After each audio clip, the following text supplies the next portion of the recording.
Where I'm at.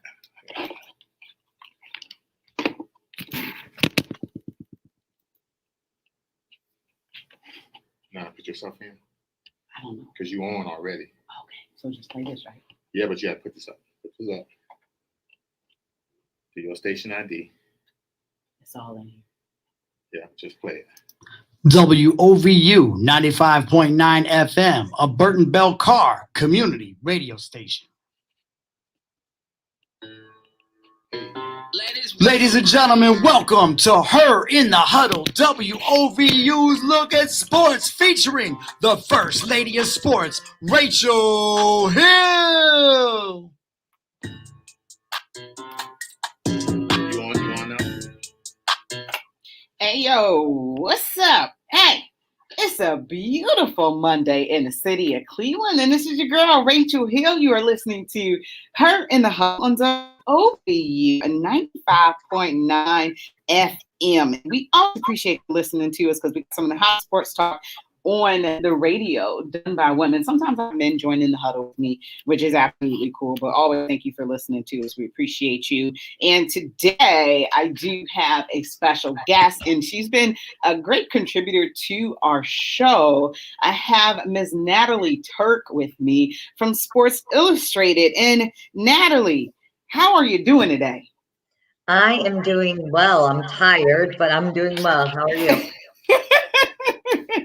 And I know exactly why you're tired, because I've done that grind a few times myself down with the Cleveland Indians. And I'm like, people don't realize, yes, as a fan, it's a great experience going down there. But when you are when you're covering it as a reporter and you're there for every game and you're there before the game start for hours on end, and you're there sometimes an hour or so after the game ends, it is a long grind no matter how much you love baseball. And just want to remind our listeners that you can listen to us online at WOVU.org, as well as you can download the WOVU app so you can make sure that you hear us and listen that way. And you can always give us a call, 216-271-0959. Well, Natalie, I'm always glad that you can join me because I know that the Indians, are busy, keep you busy. I haven't really been to any games this season just yet because we all know how with COVID, it's changed a lot.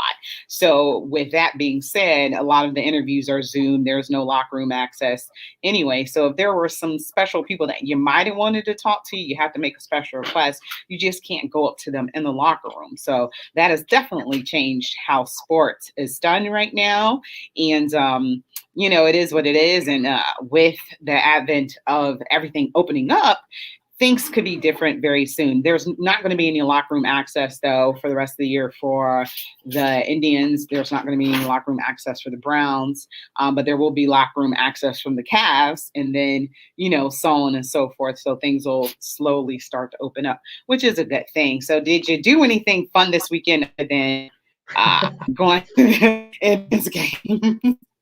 No. So like you said, it's different as a fan. You go down there and you watch the game, you have some fun, and you go home. And I also have quite a little drive to get to the park, so I got to factor that into my day. And then, the series didn't really go that well for the Indians, so it wasn't, a ton of fun to watch. There were some highlights, but, they did lose 2 out of 3. And then, like you said, it's just the grind of, like being there Saturday.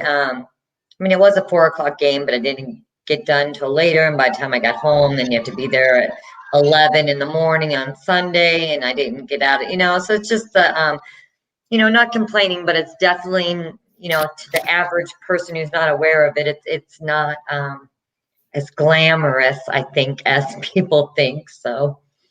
But other than that, I did nothing all weekend. I slept and was at the ballpark. So, how long does it take you to get there from where you live? About 45 minutes. And Okay. depending on traffic, it can be like 56 minutes or so. My GPS will change and show me there's a bunch of traffic, and so it just depends. I live more out on the east side area, kind of like out by Kent. So I don't know if Kent State Golden Flashes, go Kent State. But so Yeah. I'm not near downtown anymore as close as I used to be. So it's a little bit of a trek for me. Well, you can always move back to Cleveland if you want to. You're I welcome. thought about it.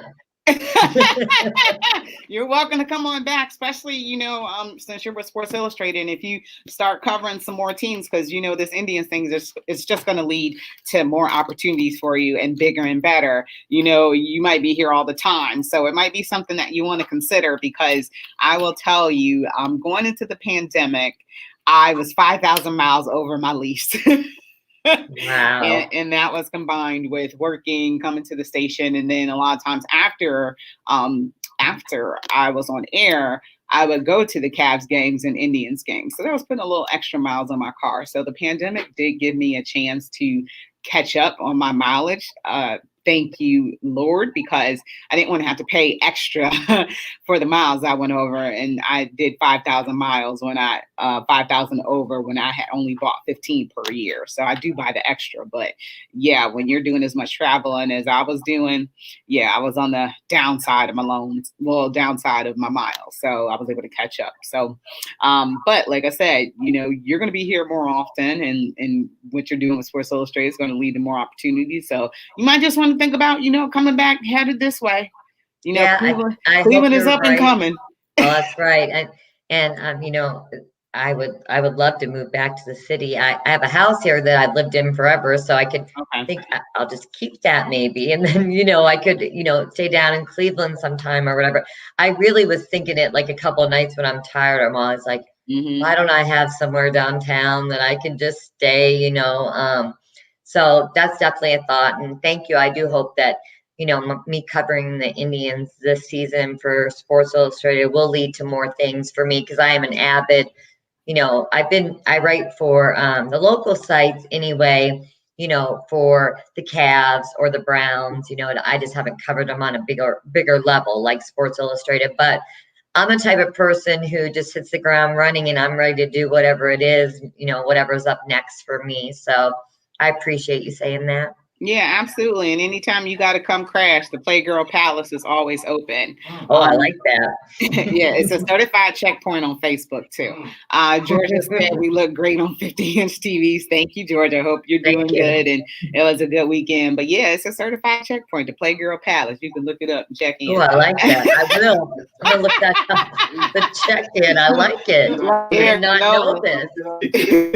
Like I wasn't Aaron privy to this information, so yeah, it's probably place. Yeah, slip and slay, stick and stay. Stick and stay. Stick and stay, baby. Yeah, I think that's what he says. So, the Playgirl Palace, not everybody can come up in there, but it's by invite only. So that's cool too. So Natalie, let's just go ahead and get into it. It's talk me off the ledge time. Well, that's always my job, and I'm glad Willie's not on with us, because he gets Willie gets disappointed with me whenever I can't talk us off the ledge. When I'm on the ledge with you, it's never a good balance, I guess. But yeah. So Friday night shutout. But it wasn't just a shutout, Natalie. It was a 10-0 thrashing. Do we blame the whole team, or could we blame a certain cause and somebody who couldn't locate the strike zone? We'll get to that, but go ahead and set it up for us. Be the setup person. So I agree. I put it mildly. I was saying it's 10-0. It was a thrashing. We got murdered down there. It was not fun to watch. And it was a team loss. I believe. So I'm emotional with baseball. Like, I'll get emotionally connected to a player, especially with Tristan McKenzie. I've watched him since last year. I've wanted the best for him. So, the decision to send him down, even though I see exactly why, it was coming. It's probably been coming for the past few starts, but I was rooting for him just on a personal level. But I think he has the mental strength. When you hear him speak, I think he holds himself and conducts himself, you know, in a manner that's so much above his age even, and he's mature. So I really think he has the mental toughness to get back up here. So I'm hoping that he gets down, he does the work, and he comes back up. He has a raw talent, I believe that. So with some pitchers, I think that, you know, maybe that would affect them sending him down, but I think we're going to see Tristan come back up. So if you're alluding to, you know, he didn't pitch very well, that's for sure. I'm gonna put it out there. He did not pitch well at all. Yeah, he lost control of. Yeah, it was. Here's what it was sad for me, because I said I like him. I mean, the entire crowd at Progressive Field. I don't know how much people could hear it on TV. They were just ruthlessly booing Tristan. I mean, it was like deafening from a condensed crowd, and really that kind of hurt my heart, you know, yeah. because he's a kid, and Yeah, not that he's a kid, but I mean, he's trying, and he's, you know, I've talked to him a couple of times in the post games over his last few starts, and you know, he's a team player. He talks about how upset he feels when he lets his teammates down. He talks about the team. He doesn't talk about himself. And so from the booing from the fans, you know, I was pretty disappointed in that. I get it once in a while to get mad. I've been that fan who boos some calls and, you know, maybe boos if they leave a pitcher in a little too long, but I didn't think that was justified. Yeah, and it's not right. That's your hometown guy. That's the guy you have to ride behind. I didn't know that because I was having some issues. I had my second COVID shot, and it took me out. So by the time I woke up, the game was in full swing, and we were we down at that time? Because I finally left my house to get something to eat because I hadn't ate because I pretty much was just sleeping. So I'm trying to think, was it that bad then? Because I was listening in my car. So it might have been bad. Yeah, it was bad because I got in my car about 7:40 because that's what time, maybe 7:30. So I think it's like 5-0 maybe. Yeah, like it was like 5-0 by then. Yeah. Because I was like, what did I miss? You know, the game had just only been on for half an hour because I remember because I had to be at Chipotle, I think by 7:40 to pick up my order.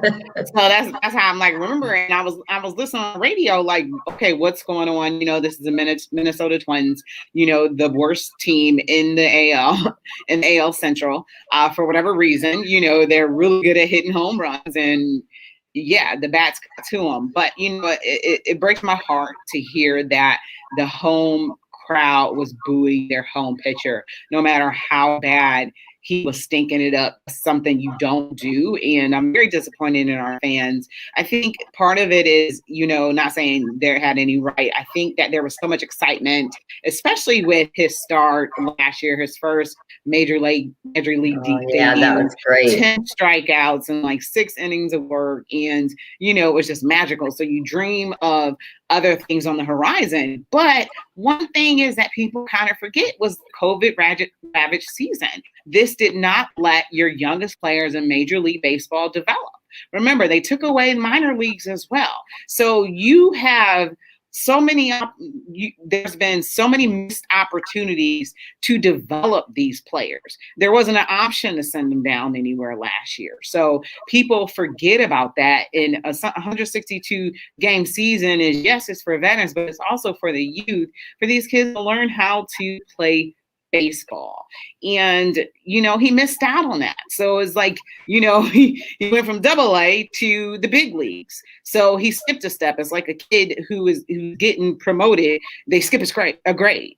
And, you know, there's nothing wrong with that if he has the ability, but they have to remember he's human too. And he is going to have some stinkers. And that's just the way it is. You know, we kind of forget that he's human. He's young. He has a lot to learn. He hasn't been in the big leagues long. So it just breaks my heart that you guys had to sit through that. And it wasn't a ton of people there. You know, they stayed the whole time. Right. So the place is pretty cavernous. They stayed the whole time because it was fireworks afterwards, or else they would have left. So I think the only reason they stayed was dollar hot dogs and fireworks after the game. So I was like, I could not get out of the press box quick enough. I was done with it when it was all over. The post game was quick. We lost. Hey, that's it. And I did not stay for the fireworks. I was ready to go. But I was disappointed because I hope he didn't let that get to him. The booing, from the fans. I agree with you as well with the COVID condensed season and him missing out then on the minors. Like he came in. I'm not sure exactly what record he did, but in his first start, I think it was either the first or the second, best start in the Indians franchise from a Second best. Second best with 10 strikeouts or whatever. So, I mean, I loved him from day one. I get that way about a player, that I stick with, and I was rooting for him. And actually, so 2 starts ago, so not this one, but I forget which start he had. He did pretty well. So I was like, okay, maybe he's getting it back. Maybe we're gonna. And then the last 2 starts, they were just really bad again. And they did have him on the 4th and just letting him pitch only, into the 4th or 5th inning anyway. Because they were trying to just make sure that they didn't get him injured. And with his I wrote an article on it with his, the build of his body and his body frame. They have to get his mechanics down right so he doesn't. They don't want to injure him when he's this young. So it's important that he, the pitching staff works with him on that so he doesn't, injure his arm or whatever and whatnot. And so I think I have some other theories too. I mean, they brought up Sandlin, Henches. So they've been bringing up a couple pitchers. I wondered, does that play in the back of Tristan's mind as he's making these starts, but he's seeing, the Indians over the past, several weeks bringing up other pitchers? Is he thinking whoa, okay, my starts are numbered here. I need to produce. And, does that put some added pressure on him? I thought of that. I don't know if it did or not, but. Yeah, I'm a hold that thought, and I'm gonna answer that when we come back because we gotta take a break right quick. So you are listening to Her in the Huddle on WOVU and 95.9 FM. We will be right back.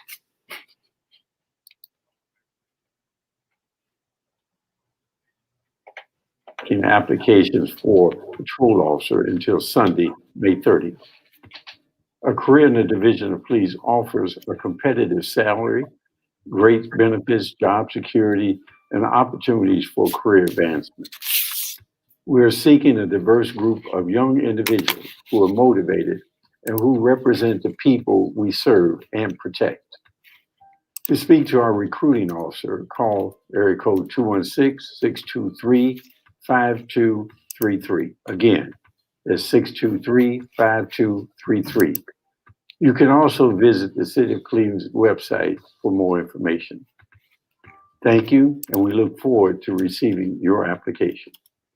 To submit your application online, visit governmentjobs.com/careers/Cleveland. This message is brought to you by the City of Cleveland and WOVU 95.9 FM, Our Voices United, a Burton Bell Carr community radio station. WOVU listeners, we are currently experiencing technical difficulties with our terrestrial radio signal. If you are experiencing interference while tuned in to 95.9 FM, simply listen in through the WOVU mobile app or stream us live from our website, WOVU.org. Thank you for listening to WOVU 95.9 FM, Our Voices United, a Burton Bell Carr community radio station. What's up, Cleveland? It's your girl Jazzy J, and I just want to know: have you downloaded app Androids and iPhones? All you gotta do is go to the App Store and download WOVU 95.9 FM, and you can listen to us anywhere. Welcome back to Her in the Huddle with Rachel Hill, the First Lady of Sports.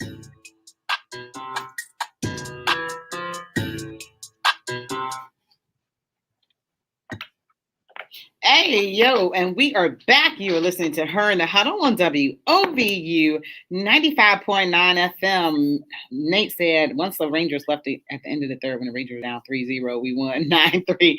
I understand. I second that emotion, but I do not think that the Cleveland Indians, no matter how much I love the Indians, no matter how much I love baseball, it would have been a miracle for them to come back 10-0. And I think they only had 3 hits in the game. I think, Natalie, Yeah. they had 3 hits in that game. So they weren't going to be able to do it, period, because they're not hitting the ball. So we haven't even gotten to some other issues that they have as well. But I am here with Natalie Turk of Sports Illustrated. She's a Cleveland Indians beat writer. She's a contributor to the show, friend of the show, and we are always happy to have her here with us. How you doing, Natalie? I'm doing well. Okay, Catching up on rest. Okay, so this is something that is actually remembered something. I'm not good at holding thoughts the older I get. So I actually remembered what my last thought that I was supposed to be holding. And you said, how does Tristan probably feel about, I just admitted that on air. How does Tristan probably feel about the Indians pulling people up? You know what? I never had a chance to be a professional athlete, but I can, equate it to kind of like, playing out. I played club lacrosse at Ohio State. So, and then in high school, being a former athlete, you can always think, okay, is this person good enough to take your spot? And we're talking about professional athletes here. So there's always going to be somebody better than you, unless you're going to hold all the records in baseball.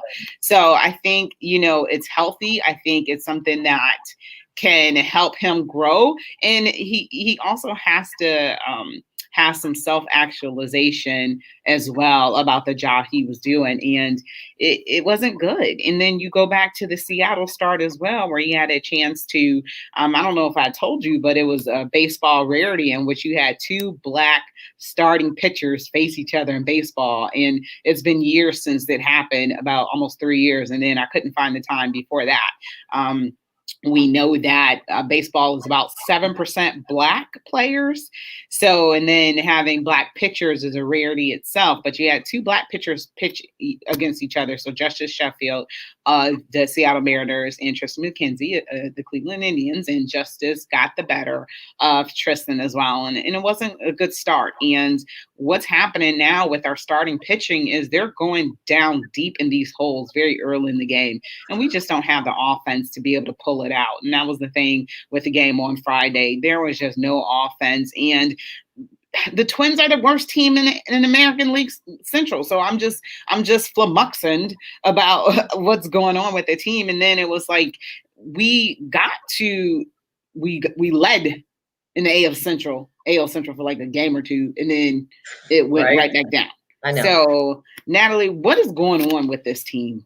I don't know. And you mentioned the Twins. So it's like, I even said it because I hoped it wasn't true, but I'm like, of course, the Twins before the series, I'm like, they'll probably come to Cleveland and play like a, World Series caliber team, even though they're last in the league, because it's us, it's like, I feel like we play really bad against bad teams. And actually, we play bad, period, lately, to be honest with you. And one of the things, like you alluded to with the starting pitching. So, I've been repeating that over and over, at the beginning, at the early season, like, look, we have one of the best starting rotations in baseball. And I stood by that for the longest time.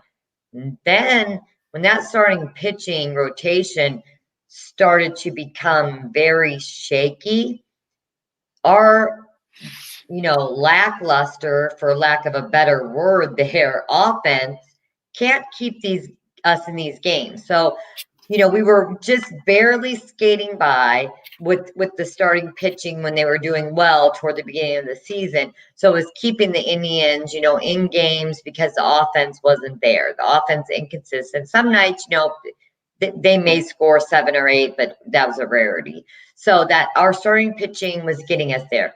Now, I'm not saying Shane Bieber isn't still great, but even Bieber is starting to look a little worrisome, on the bump. So it's like, we have Savali, he does lead, I believe, the league, I'm not sure if it's the entire league, but the American League, I think, was 6 wins. He's kind of flying under a little bit of the radar there. Savali is, but Yep. so He's the shining star on this staff right now. So I was, and please, Zach, he, almost had his no-hitter. He's been inconsistent. So he'll have a decent game. And then, yesterday, for example, he was pitching well through the 4th inning and then, fell apart. So it's just the starting pitching is not what I said it was at the beginning of the season. So now we're in a pickle, to say it nicely. So our offense is struggling, and now the starting pitching isn't what it was. So it's like this team is, to pull some wins together, it's going to take a lot. Now, of course, everyone knows we called up Owen Miller yesterday, and what I am very sarcastic, and especially on Twitter. So for 3 weeks, everybody wants Owen Miller, Owen Miller, Owen Miller. I like the kid. I think it was a good move to bring him up. But he went like 0 for 5 yesterday. Everyone, and the thing is, they think, oh, he's here day one. He's going to just save the whole team. That's not how it works. So I kind of made a little comment, like, look, this is the land. It's not C-Bus. So welcome to the big leagues, Owen Miller. It's going to take you more than one game. And tonight they have Miller at third base, and they have Jose at DH. So okay. Oh, really? Yeah, I found that as an interesting move, because in my mind, Jose is the only strong infielder that we have. So it's like, whoa, okay. On any other team, if I felt like the infield was solid defensively, sure, Jose, give him a break, let him DH. But this will be an interesting game tonight, I think, with that move. So I don't know. Yeah, I don't have a lot of answers tonight. I mean, I don't like the way the road they're going down. It's like I don't know. There's too many unknowns. I wrote an article too about the platooning of the players. So, one night at first base we have Naylor, then we have Chang, then we have Bowers. I think center field, we'll have Harold Ramirez, we'll have Luplo. It's like, I wish that we would stick with the lineup. I think I said it probably last time on your show, and it still hasn't happened. And let these guys get consistent and see what they can do, so we can at least not be in the bottom of the barrel. That's what I'm hoping for. Yeah, you should find out how many lineup changes there have been over the start of the season. But you know what? It might be every game at this point is what it's looking like. Who's pitching tonight? I think that it really has been. So Henches is pitching tonight. Okay. And we're going up against Turnbull, I think who it is, who he's coming off a no-hitter for Detroit. So he just threw, his last game was a no-hitter. Now, sometimes I've heard, because I play FanDuel, I told you that before, in fantasy, that they say to target the guy who threw a no-hitter last time, because he's gonna have a bad outing. I'm hoping that's the case for the Indians' sake and my sake, because I did take some, God forbid, but I took Indians batters tonight in FanDuel. Oh, girl, are you serious? I know, right? Like, I'm a gambler. I'm a big gambler, because I can't believe I took some bats. Is the rotation thrown off? Because shouldn't Aaron Savali be pitching tonight? I thought he was in the third hole. Yeah. Who pitched yesterday? Yesterday. Oh, you're going to get me confused here. Please, Zach, was yesterday. Okay, yeah. So why? So it should have been Savali today. Do we know why he switched pitchers?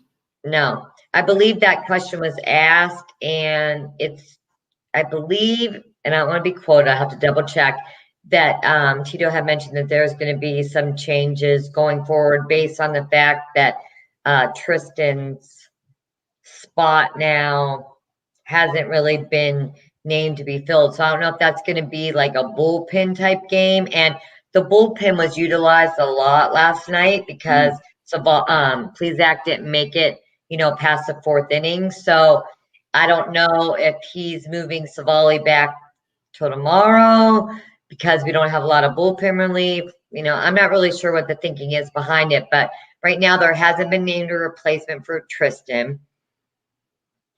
So now the rotation kind of looks a little bit like the way the lineup, you know, looks. So it's not set anymore. You know, Bieber's number one, it looks like. Other than that, I think we're going to be kind of up in the air is kind of where I feel right now. You almost can put Savali number 2. I think so, I mean, too. that please. I mean, and even Shane Bieber is looking shaky, and it's scary. I mean, this is your Cy Young. I'm like, is this like, you know, that not curse, but you know, I don't really believe in luck or anything like that. But you know, so much was made of his year last year. He had a wonderful year, and then he's just not hitting the way it needs to be, or he's being taken yard very early. He seems to settle down though when he gets taken deep very early, but just has not been sharp and unable to locate stuff as much as he usually is. So it's a bit nerve-wracking, a little concerning for me. We're going to have to take a quick break. You are listening to Her in the Huddle on WOVU at 95.9 FM. We'll be right back.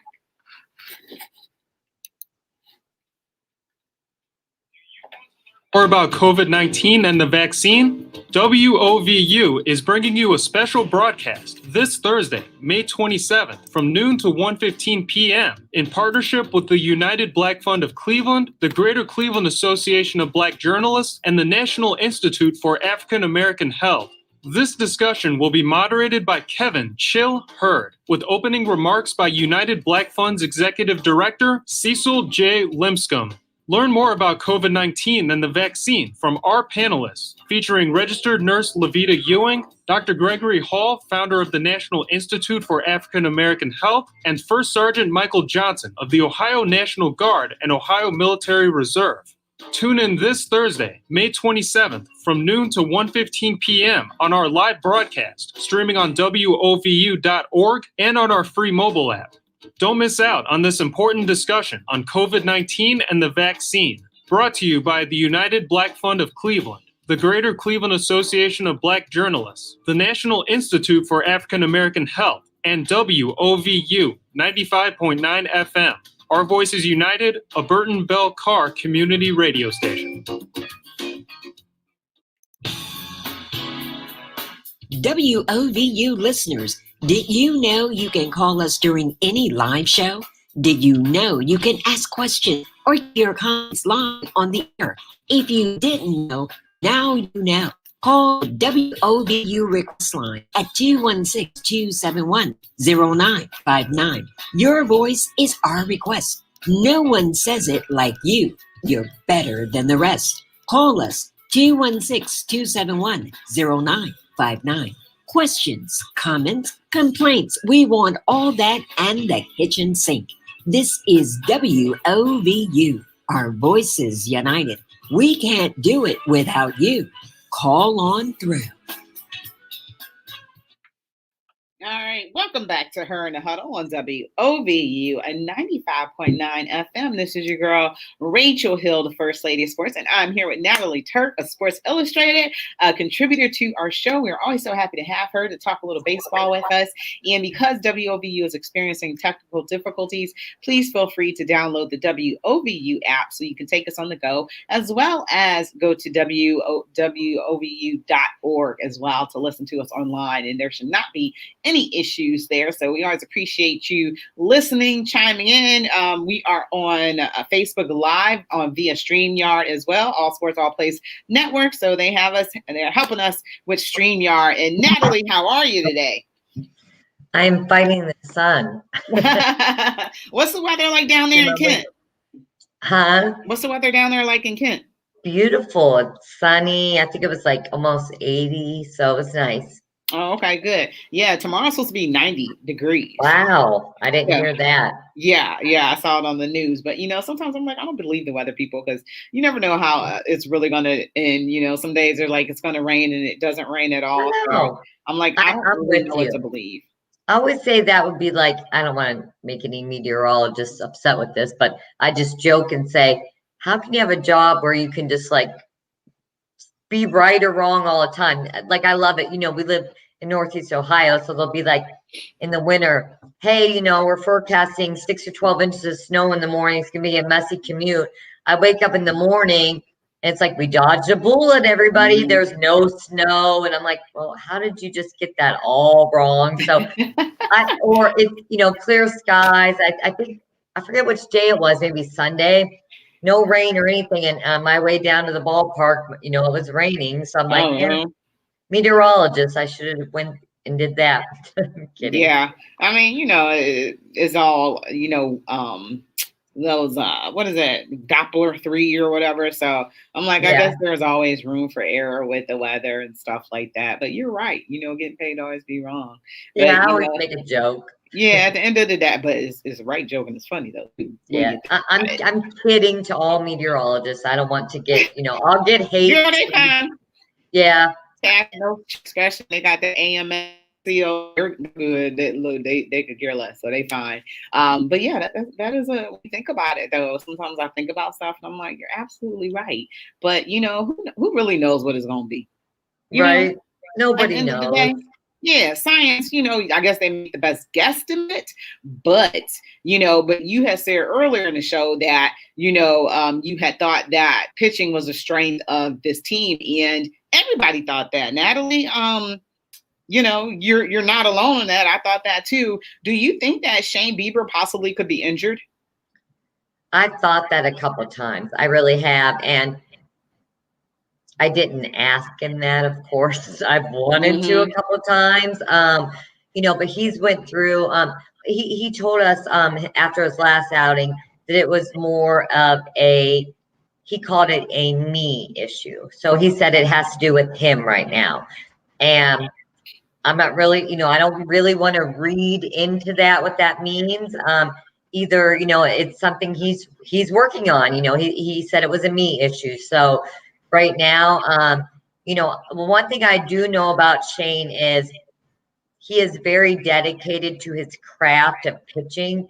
He works really hard during the off season. And so he is kind of like a perfectionist. So I'm assuming that whatever his me issue is, he's really working hard to get that rectified.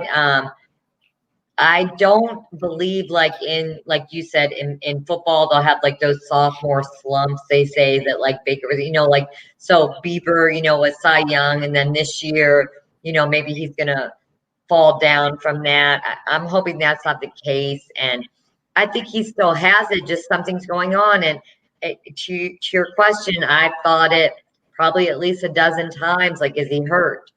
So I hope he's not, because God forbid we lose Bieber. We're gonna.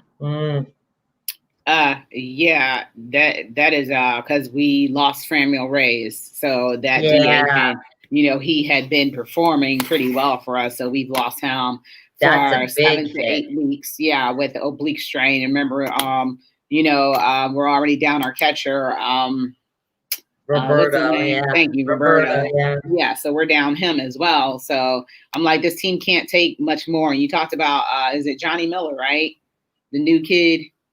Owen Miller. Owen Miller. I guess, people had that huge expectation because remember there was a big name kid that came up a couple years ago and it was the franchise. He was a game changer for us. And I guess so many people expect the same thing, especially when they hear that name. Because you heard Francisco Lindor, bring him up, things will change. And they literally did. This team ended up making the World Series as well. Yeah. Part of, because of his contributions, he wasn't the sole factor. Pitching also helped too. But I think that people think of this as him, he's going to be a savior. And then, he goes up last night, he's the final hope to win the game. And, he pops out, it's not like that. But also too, because we got a question that I want to get to. Why Corey Kluber gonna wait till he went the Yankees to throw a no-hitter? I know. Come on. Here's the way I look at it. I always liked Corey Kluber. So I was happy for him. I think, we've been talking about this a lot, just the baseball nerds I talk to with because I love baseball. I think I want to say there's been Oh boy, I want to get the number wrong. There's been amazing amount of no hitters thrown this season. Yes. So I'm not discrediting Kluber's no hitter, but it's like every other day there's a no hitter. So I'm not saying, he didn't earn it, but I don't know if it's because this season, what is going on? Why are all these pitchers throwing no hitters? So I don't know if it has something to do with that, but yeah, I was kind of salty with that. Like, oh, you're going to wait till you lead the Indians. And, the ironic thing though, is that, he went to the Rangers through like one pitch for the Rangers and was out for the season. And then he faced the Rangers and threw the no hitter against them. So I thought that was kind of ironic. I don't like the Yankees at all. But I was happy for Kluber. But yeah, kind of wish he would have done it in Cleveland. Yeah. Yeah. I'm like, why can't we? Because the last no was Lynn Barker's perfect game for the Indians. So we're one of the teams, of course, that has one of the longest droughts in World Series and one of the longest droughts of no hitters. But yeah, there's been a precedented amount, and I can't remember 7-1 away from the record. And one away from the record set in 1884. Thank you, Nate, for that. Yeah, but even like the pitchers, like I can't remember what radio show I was listening to. You had a pitcher on there who was kind of bothered by that, and he was like, "It's not fair for the fans," But it's like if you like pitching, you're good with it because we know that when you get to the playoffs, it's a pitcher's duel. So It's just kind of like an early playoff thing for me. So I'm like, it is what it is. But, congrats to Corey Kluber. I wonder how long it'll be before he decides to hang it up. But he just showed he got some stuff left. But, one of the things somebody hit us up with, they asked about the Eugene Chang controversy right now. What's going on? Thank you. So Eugene Chang was told by a team, I don't know if it's a team because I heard about it today. There's been a lot of stuff breaking the Julio Jones thing. And also this happened too. But Eric Chung, who is mixed, he is, I believe, white and part Asian, was told that he was not the right type of minority they were looking for, team was looking for when he interviewed with that team. Trying to find out which one now. I think they might be, let's see, he's part Korean. So he played 5 seasons in the NFL. He appeared in 55 games for New England Patriots, Jacksonville Jaguars, and the Indianapolis Colts. So I'm trying to look, but I think he said, okay, I can't find the team right now, but supposedly he was told that he was not the right minority that they were looking for. What are your thoughts about that? I mean, my initial thought, I didn't, like I said, I've been resting today, so I'm not up on like that exactly. But I mean, we are in 2021, and for anyone to say that is just almost unbelievable to me that statement was made. And okay, I think I see the someone said the team is not named. Yeah, he did. Okay, so first Asian draft. Okay, so yeah, my thoughts are just that that's absolutely wrong, and I am totally offended by that, and I can't believe that. Well, I guess I shouldn't say I can't believe that still happens, because of course it does. So. And the crazy part is that football is 70% Black players, and how prevalent racism is rampant in the league and on display. And there's not enough people fighting against it. And I absolutely believe that something like this was said because we never know what's said behind closed doors. People smile in your face and they have the knife behind your back. And I think one thing that we've seen during some of these tumultuous times, people have been calling what's going on a reckoning with racism. I don't call it a reckoning because it's always been there. These are things that Black people have always said. We just haven't been listened to, and we've been ignored until we were complaining too much. So when things like this get said, Black people aren't surprised. I'm not surprised it's said. I believe it was absolutely said. What type of minority did they need him to be? Is this, how recent was this? Because is this anti-Asian hate or what? But I don't know what type of a minority he is supposed to be. People cannot help what they look like. People cannot help, how they were born. Because, I don't know if you heard on the news, they're talking about some restaurants might possibly test vaccinated areas versus unvaccinated seating areas.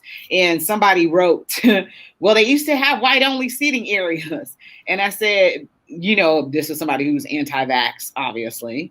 And, my thing is you can support whatever political party you want to, but you cannot compare someone being vaccinated to avoid a deadly virus to someone who was born Black. And that's out of my control. And the reason why those seating areas were made up was because people hate Black people. So I'm like, there's no comparison with that. So, it's just, like Eric said, it's $1 billion business and racism still runs rampant. And you hope that, if he files a grievance, he files a lawsuit, he gets paid every penny, because that's the only way things will start to change is when you start getting at people in their pocket. What people understand is the loss of money. And that's that. Unfortunately, some, ignorant people are always going to be ignorant, but I'm not even shocked anymore. And I'm just sorry that happened to him. We're pushing up on it. We're going to take another break, our final break before we head into the home stretch. You are listening to Her in the Huddle on WOVU at 95.9 FM. We will be right back. Starting to get back on track, and you can too. If you or your family have experienced financial hardship as a result of COVID-19, Tri-C can help with full tuition assistance.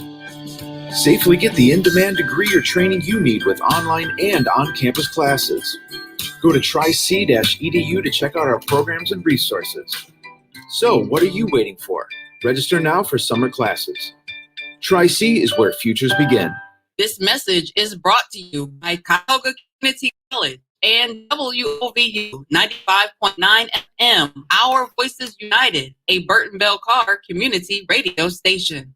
WOVU 95.9 FM and the Cuyahoga County Board of Health wants you to do your part and help all of us stay safe from the threat of COVID-19. The best protection against COVID-19 is to wear a mask, avoid crowds, stay 6 feet apart from others, wash your hands often, and get the vaccine when you are able. To learn more information about the COVID-19 vaccine and how to register when it's your turn, visit the Cuyahoga County Board of Health website at ccbh.net. That's ccbh.net. Do your part, because we're all in this together. This message is brought to you by the Cuyahoga County Board of Health and WOVU 95.9 FM, Burton Bell Carr Community Radio.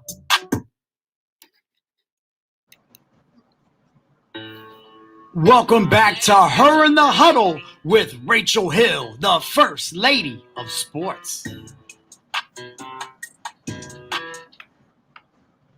All right, welcome back to Her in the Huddle on WOVU at 95.9 FM. This is your girl, Rachel Hill, the First Lady of Sports, and I am here with Natalie Turk, a Sports Illustrated Cleveland Indians beat writer, show contributor. We got Natalie with us. Natalie, so before we went to break, some of the questions that were coming through, they go so fast. So George said, in your opinion, should Madison Bumgarner and his no-no be counted among the others thrown this season? Oh, he was the one that they had the shortened game with the doubleheader, correct? I think so. Yeah. So I thought about it a little bit back and forth, and I was like, you know what? Yes, I ended up determining that it should be, because I figured if Major League Baseball is changing the rules, they've changed all these rules they had in place from COVID. If they want to count that as a real legal, official, I guess, not legal, official MLB game, then I guess he threw a no-hitter in an official MLB game. So I was torn to whoever asked that question.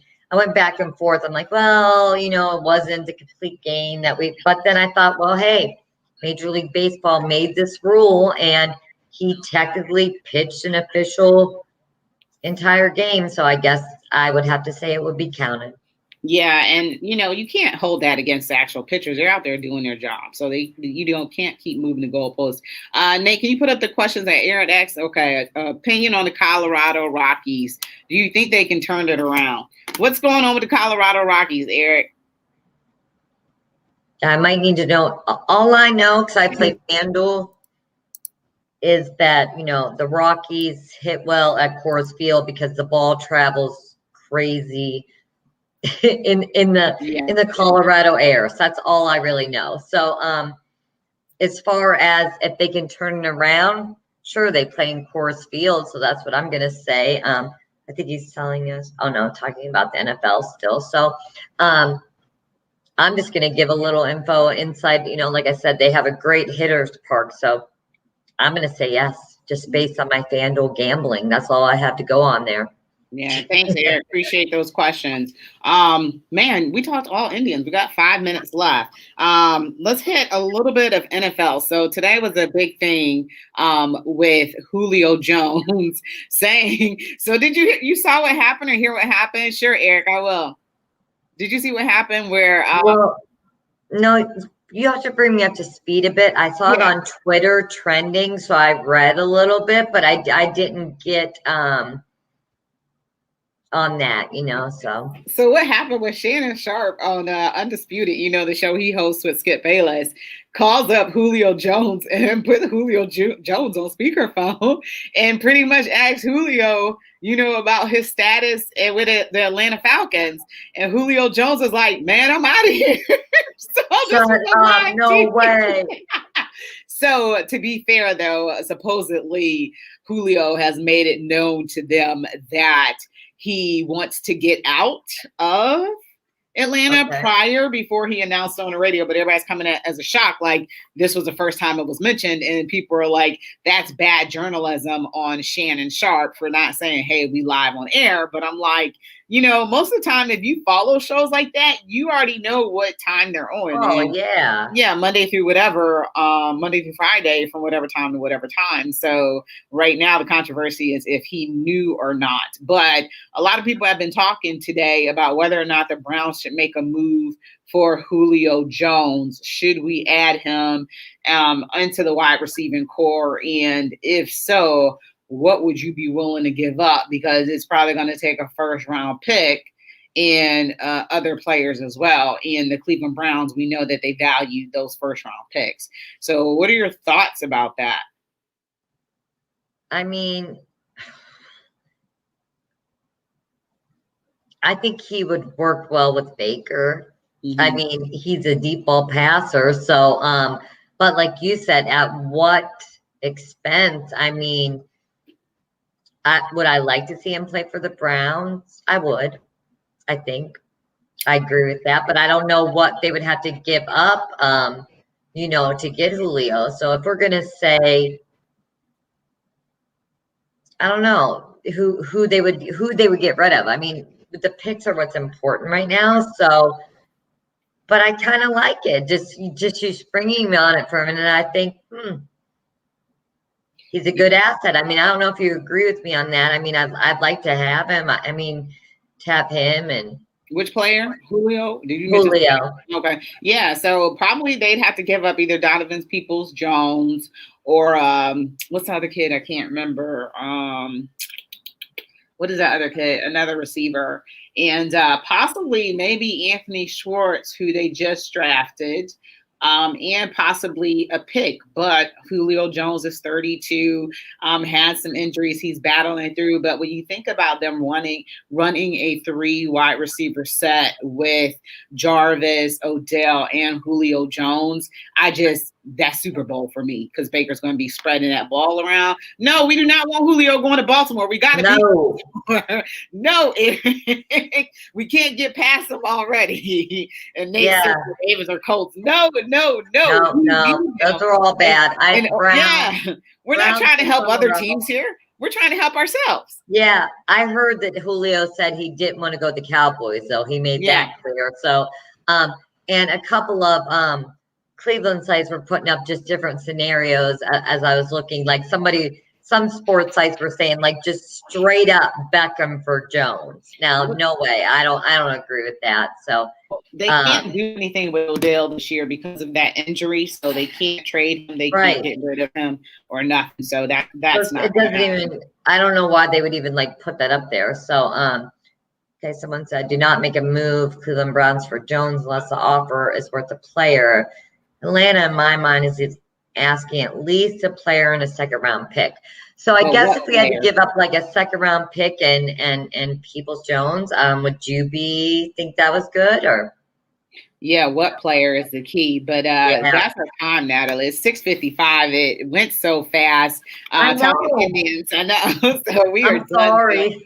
Oh no, you're fine. This is what I wanted. So I appreciate you having me on. It's always a joy to talk to you. Man, thank you so much for listening today. Thank you for your feedback on Facebook. We love the comments. Keep them coming. Her and the Huddle is on Monday through Wednesdays from 6 p.m. to 6 p.m. to 7 p.m. And we love the engagement. Remember to download the WOVU app because right now we're having some technical difficulties, and listen to us online. And thank you, Natalie. Sports Illustrated, very quickly, how can everybody get at you? You can follow me on Twitter at Nats Sports Chat, also on Instagram. And I do have a new collaboration. It's Moneyline DFS for any FanDuel or DraftKings people, and that's on Twitter as well. And thanks for having me on, Rachel. You're the best.